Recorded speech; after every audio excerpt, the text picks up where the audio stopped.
네, 여러분 안녕하세요. 오늘도 경제 시간입니다. 네, 오늘은 환율의 결정에 대해서 배워보려고 합니다. 환율의 결정을 알아볼 거고요. 이 환율 제도는 좀 나중에 오늘 시간 마지막에 한번 보도록 하겠습니다. 일단 환율의 결정. 여러분 요거 하나도 어렵지 않습니다. 우리 내내 배웠던 수요와 공급 법칙에 또 적용이 되는 그런 내용입니다. 그래서 환율의 수요부터 한번 환율의 수요가 아니죠. 외화의 수요와 공급, 수요부터 한번 살펴보도록 하겠습니다. 네, 환율이 결정되기 위해서 일단 외화에 대해서 생각을 해봐야 되는데요.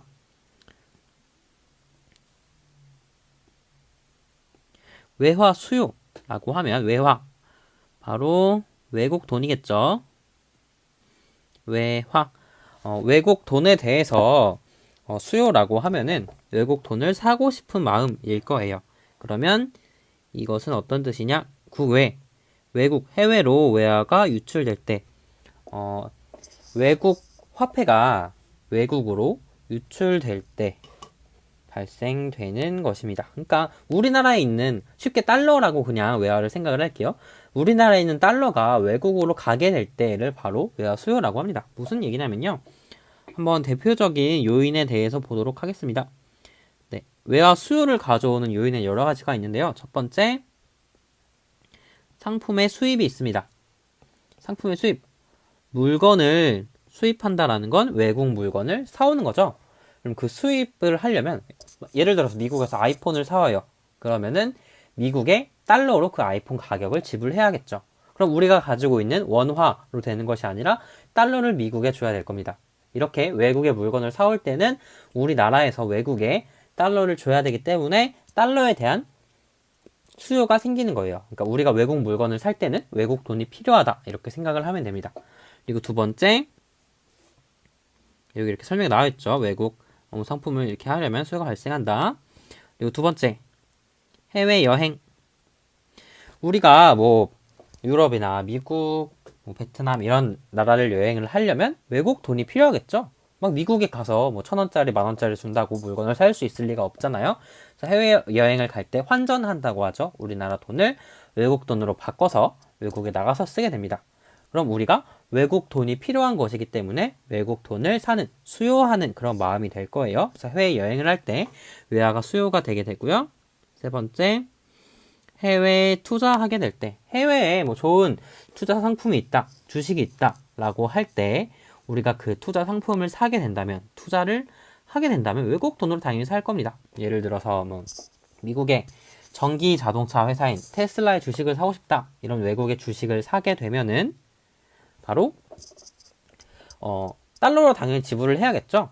네, 그래서 외국에 투자를 할 때도, 해외에 투자를 할 때도 외국 돈이 필요한 겁니다. 그리고 네 번째, 여행이랑 같은 이치라고 볼 수 있어요. 외국 유학을 간다 라고 하면은 외국에 나가서 살아야 되기 때문에 우리나라 돈을 외국 돈으로 바꿔서 외국으로 들고 나가야 될 겁니다. 이것도 외국 돈을 우리가 수요하는 일이에요. 그리고 마지막으로 외채를 상환할 때, 외채라는 건 외국에서 가져온 채무라고 할 수 있어요. 그러니까 우리가 다른 나라들에서 빌린 채무, 빚이에요. 빚이겠죠. 빚. 채무. 뭐 뭐라고 할까요? 외국에 갚아야 되는 돈? 네, 해외에 갚아야 되는 돈. 해외에 갚아야 하는 돈을 외채라고 합니다. 잠시만요. 하는 돈을 외채라고 합니다. 그러니까 외국에 있는 채무를 말을 하겠죠?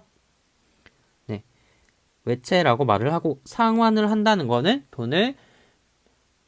빌렸던 돈을 갚는다라는 거예요. 그래서 해외 돈을 갚게 된다면 당연히 달러로 갚아야겠죠. 돈을 갚을 때는 외국으로 달러를 보내야 되기 때문에 수요가 발생을 합니다. 네, 이런 요인들에 의해서 외화의 수요가 발생을 하게 되고요. 그리고 한 가지 더 보게 된다면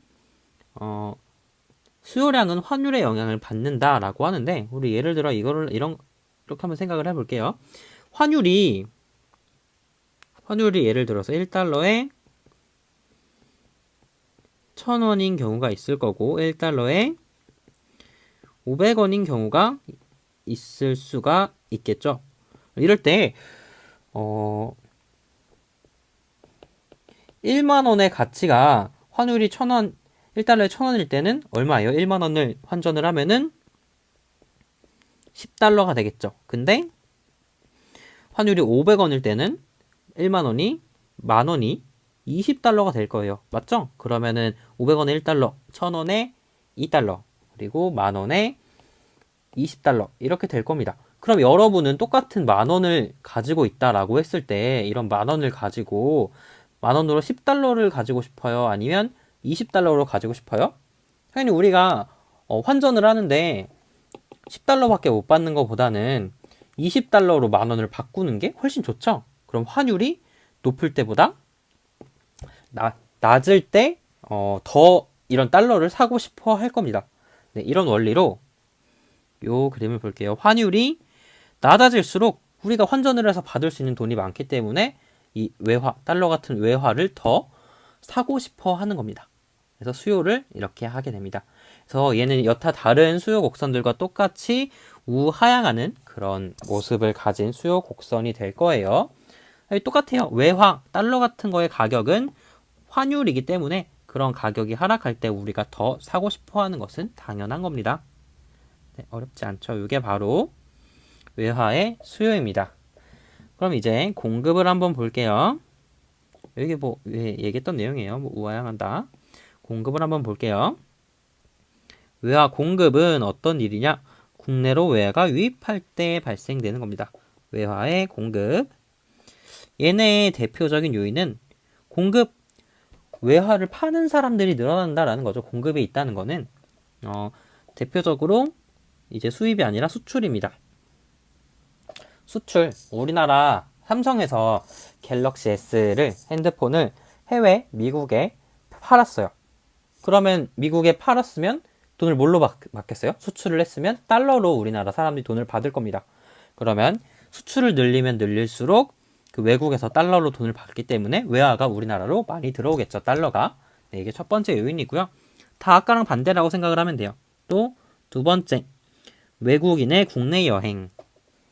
뭐 미국 사람들이 우리나라에 놀러 왔다, 여행을 왔다. 코로나 때문에 많이 힘들지만 빨리 여행을 할 수 있는 시기가 됐으면 좋겠네요. 하여튼 외국인이 우리나라 여행을 왔다라고 하면은 달러를 들고 와서 환전을 해서 원화로 우리나라에 쓰게 될 겁니다. 어쨌든 그럼 달러를 들고 와서 환전을 하는 순간 우리나라에 달러가 들어온 게 되는 거죠. 그러니까 외화가 우리나라에 들어온 겁니다. 늘어난 겁니다. 공급이 된 겁니다. 또 세 번째, 외국인들이 국내 투자를 할 때 똑같이 외국인들이에요. 외국인들이 삼성 주식을 샀어요. 그럼 뭘로 사겠어요? 달러로 사겠죠. 그럼 주식을 산 만큼 뭐 삼성 이런데 많이 투자를 한 만큼 우리나라에 달러가 유입이 될 겁니다. 그게 바로 외화의 공급이에요. 또 세 번째는 뭐 해외 취업자 같은 사람이 국내로 자금을 송금할 때 예를 들어서 선생님이 아직 결혼 안 했지만 결혼해서 자식들이 생겼어요. 그래서 아내랑 자식들은 한국에 있고 선생님은 미국으로 일을 하러 나간 거예요. 그래서 미국에서 돈을 벌어서 한국에 생활비를 대줘야 되니까 한국으로 돈을 보내게 될 거예요. 그러면 내가 외국에서 돈을 벌어서 달러를 한국으로 송금을 하게 되면 한국에 우리나라에 달러가 유입된 거, 공급된 게 되겠죠. 이렇게 해외에서 국내로 자금을 송금을 하면 외화의 공급이 되게 됩니다. 그리고 네 번째, 외국 자본을 도입할 때. 그러니까 뭐 위에는 외국에 있는 빚을 갚을 때라고 했겠죠. 이거는 외국에서 돈을 빌릴 때를 말을 합니다. 해외에서 우리나라가 돈이 좀 없어서 뭐 일본, 미국 이런 나라에 돈 좀 빌려주세요 하고 돈을 빌렸어요. 그럼 달러로 받겠죠. 미국에서 돈을 빌리면 달러로 받겠죠. 그럼 돈을 빌린 만큼 달러가 유입되기 때문에 외화 공급이 생긴다, 늘어난다 라고 할 수 있습니다. 네, 이런 게 외화의 공급이고요. 그리고 얘도 똑같이 환율의 영향을 받게 되는데요. 위의 상황을 같이 생각을 해볼게요. 여러분들이 미국 여행을 갔다 와서 달러를 좀 남겨서 들어왔어요. 100달러를 남겨서 들어왔어요. 그럼 얘를 똑같이 좀 지우고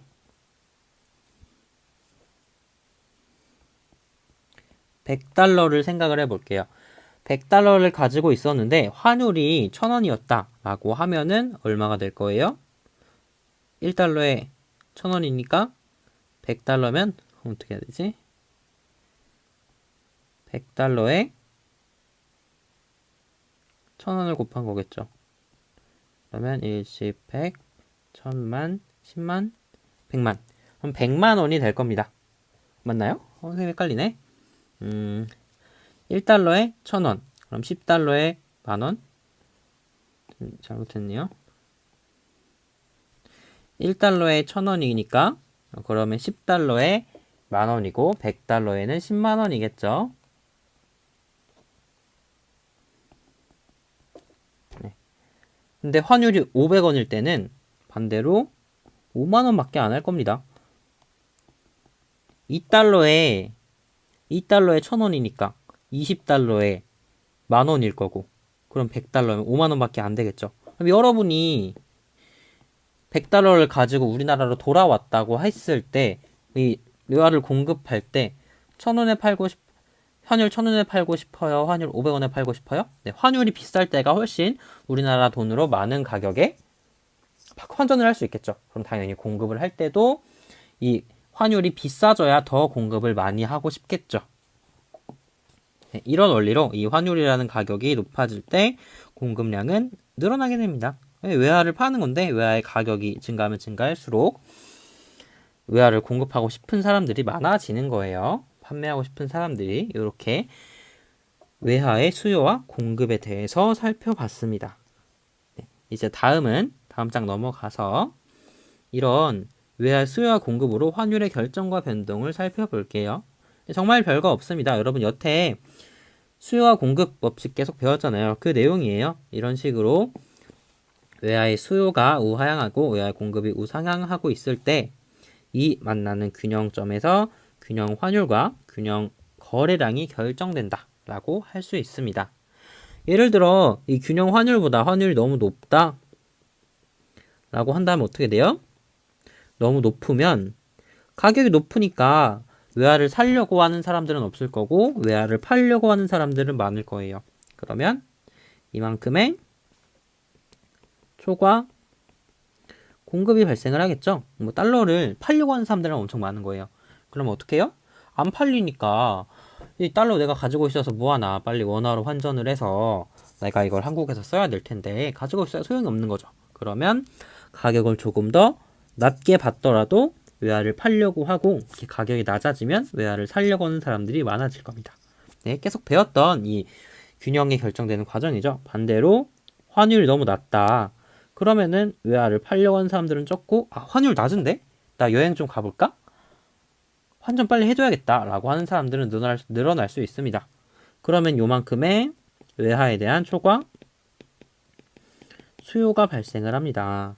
외화가 너무 싸니까 나 살래 너도 나도 살래 하는 겁니다. 그래서 나 여행 가고 싶었는데 미국 여행 가고 싶은데 달러를 공급하는 사람들이 없어서 살 수가 없네.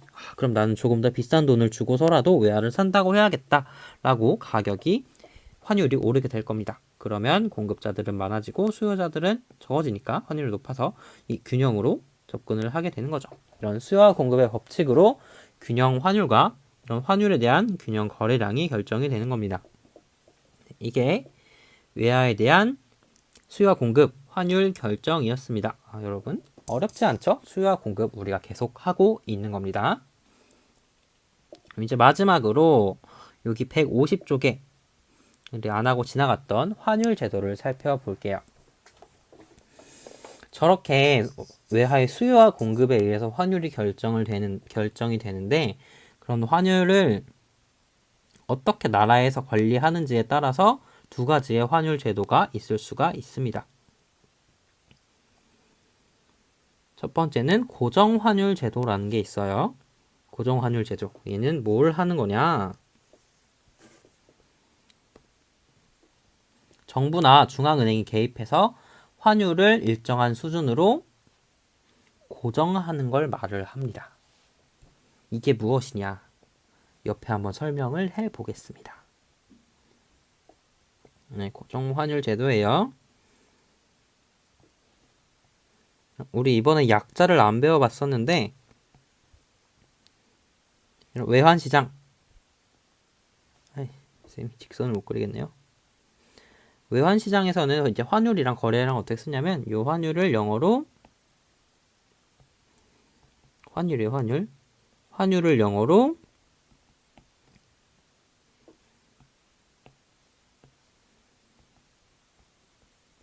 exchange rate, 교환 비율, 이렇게 환율을 부르게 됩니다. 그래서 환율은 약자로 E라고 쓰고요. 거래량은 quantity, Q라고 약자를 씁니다. 요 외환 시장에서 외화의 수요와 외화의 공급이 있어서 여기서 환율이 결정이 될 겁니다. 이 원리는 변하지 않아요. 이렇게 결정이 될 텐데 고정 환율 제도라고 하면 어떤 것이냐? 그러면 요런 환율 있죠? 환율을 나라에서 하고 싶은 수준으로 정하는 겁니다. 그래서 고정을 시켜두는 거예요. 그래서 예를 들어 어떤 거냐? 갑자기 우리나라에 외국인들이 투자를 많이 해서 국내에 해외 외국인들의 국내 투자가 많아져서 뭐 공급이 늘었어요. 그러면은 이렇게 환율이 떨어지는 게 정상이겠죠. 공급이 늘면은. 근데 정부는 요 환율 수준을 유지하고 싶은 거예요. 그럼 어떻게 하면 될까요? 이렇게 공급이 늘어난 만큼 정부에서 이렇게 이 외화를 사들이는 거예요. 외화를 사들이면 어떻게 돼요? 외화를 사들이면 다시 요 환율이 올라가게 되겠죠. 네, 이런 식으로 수요와 공급이 외부 요인에 의해서 바뀌게 됐을 때 환율이 변동을 할 수가 있는데 그거를 정부가 개입을 해서 이 환율 수준을 지켜주는 겁니다. 그래서 여기에 고정을 해두고 환율이 변하지 않게 막는 거예요. 그런 거를 바로 고정 환율 제도라고 합니다. 이렇게 바뀌지 않도록 환율을 여기에 고정한다 라고 하는 걸 고정 환율 제도라고 부릅니다. 이해가 됐나요? 예를 들어서 뭐 외국인 국내 투자가 증가를 했을 때 그럼 공급이 이렇게 늘어날 텐데 정부가 그만큼 외화를 사들이는 거야. 정부의 외화 매입으로 이 공급이 늘어나는 만큼 수요를 늘려줘서 환율을 요 수준으로 고정시키는 걸 바로 환율 제도라고 말을 합니다. 이렇게 예시를 하나 보여준 거예요. 이런 고정 환율 제도를 하면 뭐가 좋냐면 읽어볼게요. 고정 환율 제도를 시행을 하면은 환율을 안정적으로 유지할 수가 있습니다. 환율을 안정적으로 유지하면 뭐가 좋냐면 환율 변동으로 나타날 수 있는 위험을 막을 수 있다라고 하는데요. 저런 거예요. 뭐 지금 환율이 막 변동을 하니까 외국 주식이나 이런 외국에 투자하는 사람도 있고 뭐 달러를 사놨다가 나중에 팔려고 투자를 하는 사람도 있고 이런 여러 가지 사람들, 회사들, 기업들이 있을 텐데 환율이 막 엄청 높아졌다 낮아졌다 하면은 이런 회사라든지 개인들이라든지 막 피해를 입을 수가 있겠죠. 그래서 환율 변동으로 인해서 위험을 많이 지니게 되는데요. 그러니까 뭐 해외에 수출이나 수입을 하는 그런 회사들도 있을 수 있잖아요. 그래서 환율에 따라서 위험성이 있기 때문에 안정적으로 유지를 하면 미래를 기대할 수가 있고 그러면 이제 위험성이 좀 줄어들게 되겠죠. 이런 장점이 있는데 근데 외화가 너무 많거나 적어서 나타나는 문제를 조정하기가 쉽지 않다라는 단점이 있습니다. 얘는 장점이었고 얘는 단점이겠죠. 그래서 어떤 얘기냐면 여기서 환율을 고정시키기 위해서 이런 일이 발생을 했으면 똑같이 요걸 늘려서 외화의 거래량을 늘릴 수밖에 없었어요. 그러니까 이 수량의 조절에서 자유롭지가 않은 거예요. 뭐 이해 안 되면 그냥 넘어가서 좋습니다. 그러니까 어쨌든 외화의 이런 많고 적음을 조정하기가 쉽지 않다라는 단점이 있는 거예요. 그리고 두 번째는 변동환율 제도라는 게 있습니다. 변동환율 제도는 수요와 공급에 의해서 결정되는 제도를 말을 합니다. 간단하죠? 변동환율 제도는 그냥 그거예요. 환율 거래량이 있을 때 그냥 수요와 공급에 맞춰서 요 균형 환율과 균형 거래량이 결정되는 것을 변동환율 제도라고 합니다. 그래서 만약에 뭐 수요가 바뀌었다라고 하면 그냥 환율이 이렇게 증가를 하는 거예요. 환율 증가. 뭐 감소를 했다. 환율 감소. 이런 식으로 되는 걸 바로 변동환율 제도라고 말을 합니다. 그래서 얘는 한번 한 가지 적어주면 수요와 공급에 의해 자유롭게 환율이 조정되는 거예요. 환율이 조정되는 것을 이제 변동환율 제도라고 말을 합니다. 그러니까 뭐 수요나 공급이 늘고 줄었다. 그래서 환율이 바뀐다라고 하면 환율이 상승될 수 있고 하락할 수 있는 걸 변동환율 제도라고 합니다. 얘는 수요와 공급의 원리에 의해서 변하기 때문에 위에서 단점이 됐던 이런 여긴 장점이겠죠? 외화가 너무 많거나 적어질 때 나타나는 문제가 자동으로 조절될 수 있다라는 장점이 있습니다. 네, 수요와 공급 법칙이기 때문에 알아서 거래량이 조정이 된다는 거예요. 하지만 아까 말했던 이 환율 변동으로 인한 위험성이 늘어날 수 있다. 뭐 투기라든지 환율이 심하게 변동을 해서 국민 경제에 혼란을 줄 수 있다라는 게 단점입니다. 뭐 삼성이 뭐 미국으로 수출을 많이 하고 있었는데 환율이 갑자기 오르거나 갑자기 내려간다면 갑자기 수익이 많아지거나 갑자기 수익이 적어질 수가 있겠죠. 이런 일들이 발생을 할 수 있다라는 거예요. 그러니까 위험성이 크다 한마디로 그 말입니다. 변동환율 제도는 이거였고요. 오늘 마지막으로 한 가지만 더 살펴볼게요. 고정환율 제도를 이렇게 설명을 해봤는데 반대로 지금 있는 환율 수준에서 정부가 환율이 너무 낮은 것 같아. 높이자. 라고 하든지 환율이 너무 높은 것 같아. 낮추자. 라고 정부 맘대로 결정을 또 할 수 있습니다. 다른 환율에서 고정을 시켜버릴 수 있는 거예요. 그런 경우가 있는데 앞에서 말했던 단어가 이제 나올 거예요. 공간이 적어서 이걸 어디에 써야 될까요? 이렇게 한번 써볼게요. 네, 고정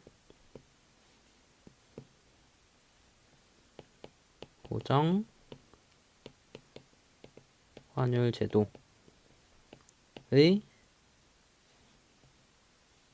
그냥 고정환율 제도라고 해봅시다. 네, 고정환율 제도에서는 또 어떤 일이 발생을 할 수 있느냐면 이렇게 환율과 거래량이 있을 때 수요와 공급이 있고 여기 균형 환율과 거래량 수준이 있잖아요. 그랬을 때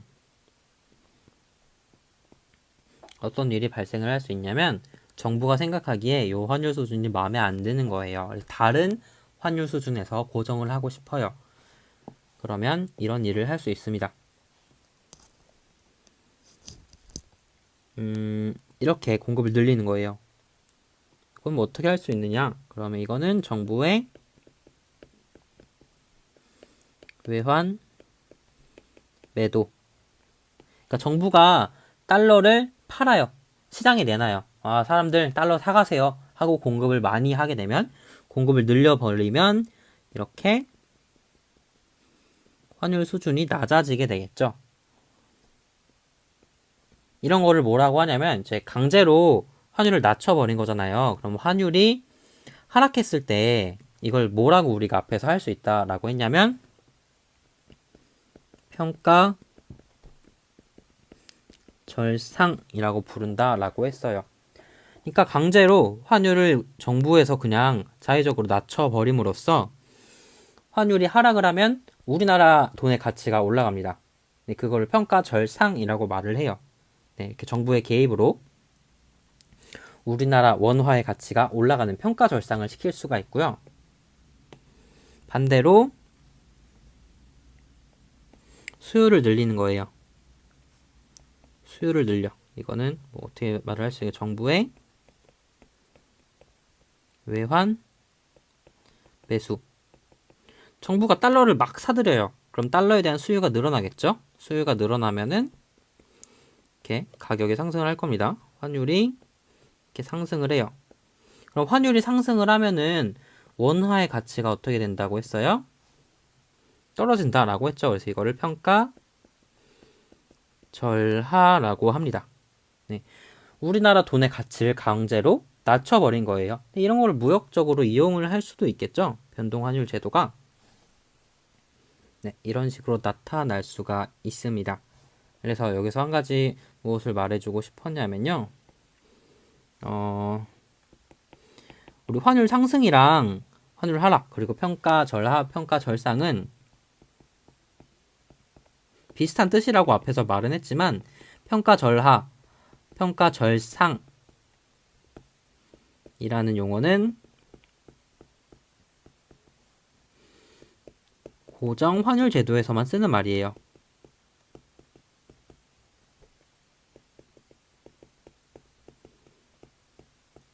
그러니까 이게 환율을 정부에서 강제적으로 바꿔서 자국의 화폐 가치를 올렸다, 내렸다라는 뜻이 포함되어 있기 때문에 고정 환율 제도에서만 쓸 수 있는 말입니다. 평가절하시켰다, 평가절상시켰다. 네. 근데 뭐 뉴스 기사에 보면은 고정 환율 제도에서만 쓰는 말인데 이거를 잘못 알고 지금 우리나라 제도에서도 이런 말을 쓰기도 하거든요. 환율이 오르고 내리면. 그러니까 어쨌든 의미는 비슷하기 때문에 쓰게 되지만 실제로 정확한 뜻은 고정 환율 제도에서만 쓰는 거라는 거, 네, 알아두시면 좋을 것 같습니다. 네, 그냥 다시 정리를 해보면 간단해요. 환율은 외화의 수요와 공급에 의해서 결정이 되고 변동환율 제도는 그렇게 자유롭게 수요와 공급에 의해서 환율이 변할 수 있게 두는 거고, 고정환율 제도는 그런 환율을 국가에서, 정부에서 하고 싶은 수준으로 고정시켜서 정부가 달러를 사거나 달러를 팔면서 그 환율을 거기에 맞출 수 있도록 항상 유지를 시켜주는 겁니다. 하지만 그 환율 수준이 마음에 안 들면 이 환율 수준을 정부가 자의적으로 바꿀 수가 있는데, 그럴 때는 평가절상, 그리고 평가절하라고 부른다라는 겁니다. 네, 여기까지 정리를 해봤고요. 마지막으로 세계 많은 나라들은 대부분 변동환율 제도를 사용하고 있습니다. 이런 환율이 무역에서 되게 중요한 요소이기 때문에 국가에서 좀 자의적으로 조정을 하게 된다면 무역 분쟁이 일어날 확률이 커요. 갑자기 막 환율을 높이거나 낮추게 되면은 싸울 수 있겠죠. 외국 물건의 값이 갑자기 싸지거나 비싸진 거니까. 네. 그래서 대부분이 변동환율 제도를 사용하고 있다 알면 될 것 같습니다. 여러분 그럼 안녕.